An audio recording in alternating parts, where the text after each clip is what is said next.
Bonsoir. Bonsoir, madame.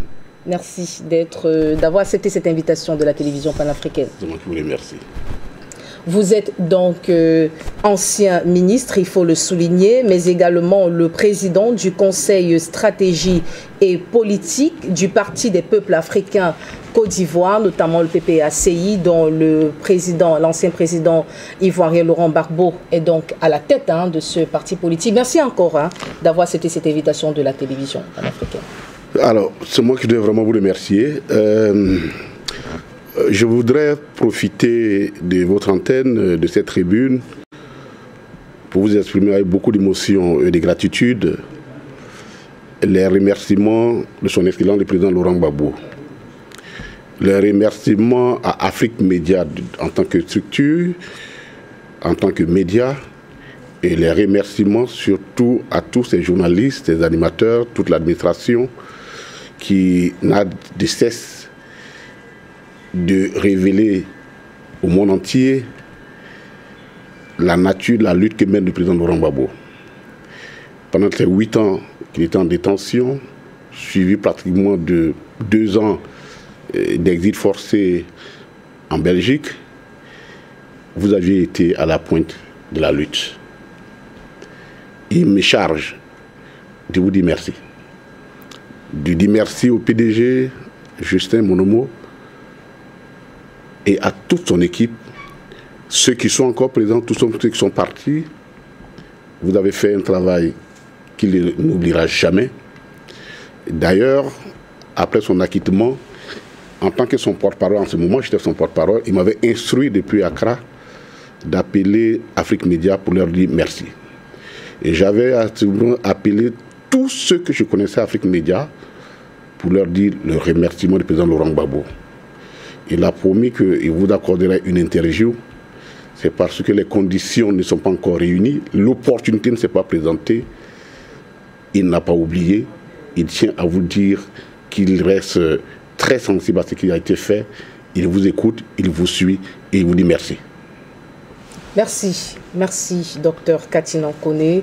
Et on rappelle donc aux téléspectateurs que dans le cadre de cette édition spéciale, nous aurons Maître Janvier Momo qui est panafricaniste mais également juriste. Alors, de prime abord, Dr Katina Koné, comment le PPACI a accueilli donc ces révélations, j'ai envie de dire, explosives, tonitruantes de l'homme lige de la France-Afrique, Robert Bourgi? Est-ce qu'il s'agit d'un mea culpa qui fait retentir dans la vérité au plus haut, ou alors tout simplement l'histoire n'a pas été bien racontée? Écoutez, pour nous qui suivions ce dossier depuis longtemps, oui, il y a des révélations, on pourrait appeler des révélations parce que pour le grand public, mais nous, dans les propos de Bourgi, de M. Bourgi, ils ne font que écho de ce que nous savions déjà. Et c'est pourquoi nous sommes battus que le président Laurent Gbagbo a accepté d'aller à la CPI pour aller exprimer son innocence. Et écoutons bien ce qui s'est passé. Il y a eu une crise post-électorale, il y a des élections.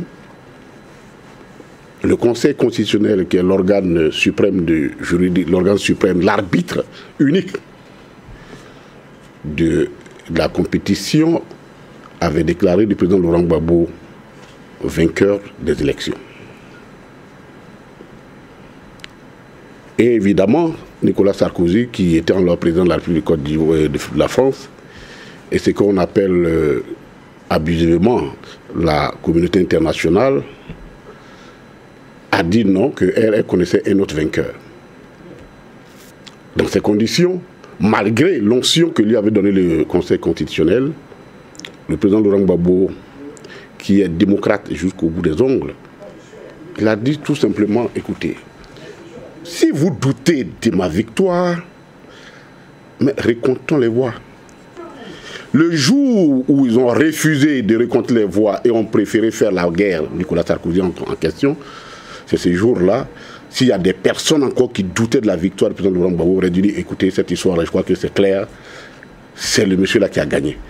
Parce que qu'est-ce qui est plus facile que de s'asseoir, recompter, réévaluer le processus électoral que de jeter des bombes.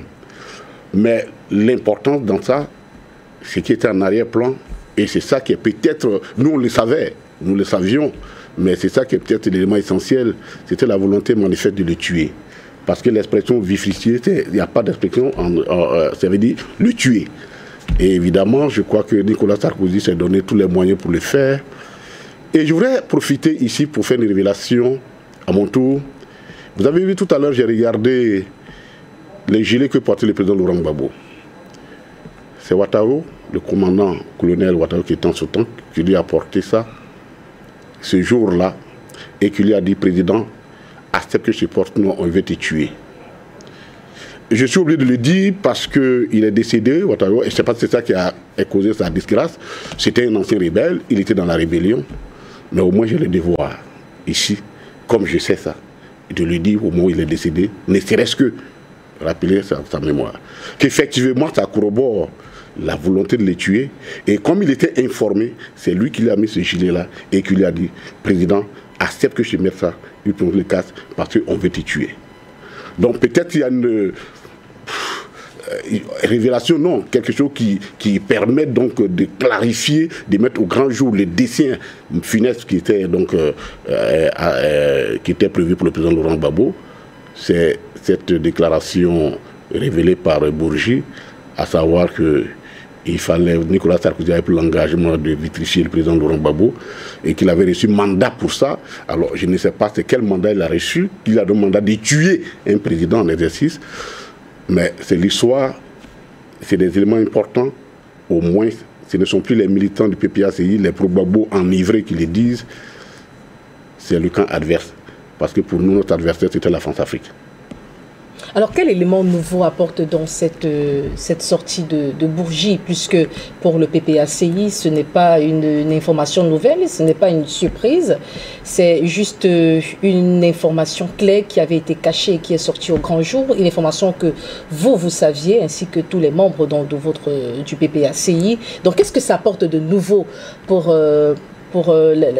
cette lutte panafricaniste? Alors, pour nous, ça n'apporte rien de nouveau, parce que, comme je l'ai dit, nous savions ça. C'est pourquoi, pendant 10 ans, nous sommes attelés à expliquer au monde entier que le président Laurent Gbagbo avait raison. Donc, manifestement, je veux dire, ça n'apporte rien de nouveau.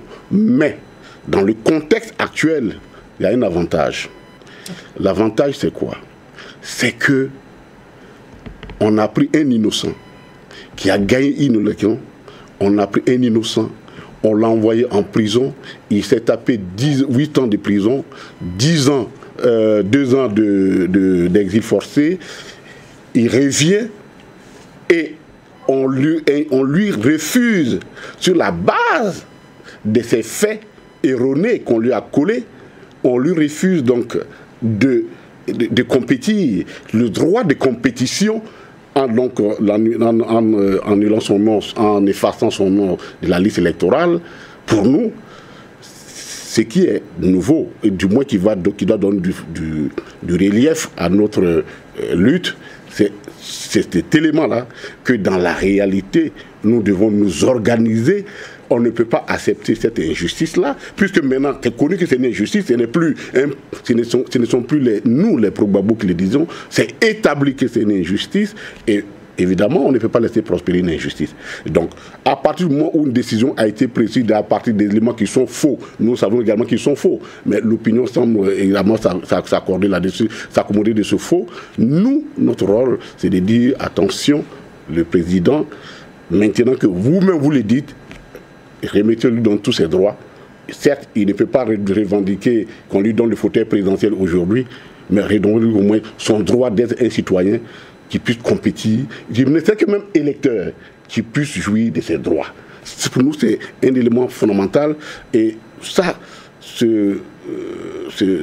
cette vidéo, ces propos de Bourgi devaient pouvoir à la fois booster notre énergie, l'énergie de tous les militants, tous les sympathisants du président Laurent Gbagbo, pour dire qu'on ne peut pas accepter, fermer les yeux sur une injustice en disant, écoutez, cherchons d'autres solutions parce que c'est fini. Non, nous devons nous battre parce que c'est à nous qu'il appartient de nous battre. Robert Bourget nous a donné toutes les raisons de nous battre, on les savait déjà. Aujourd'hui, ça donne plus grande légitimité à notre combat, puisque ce n'est plus nous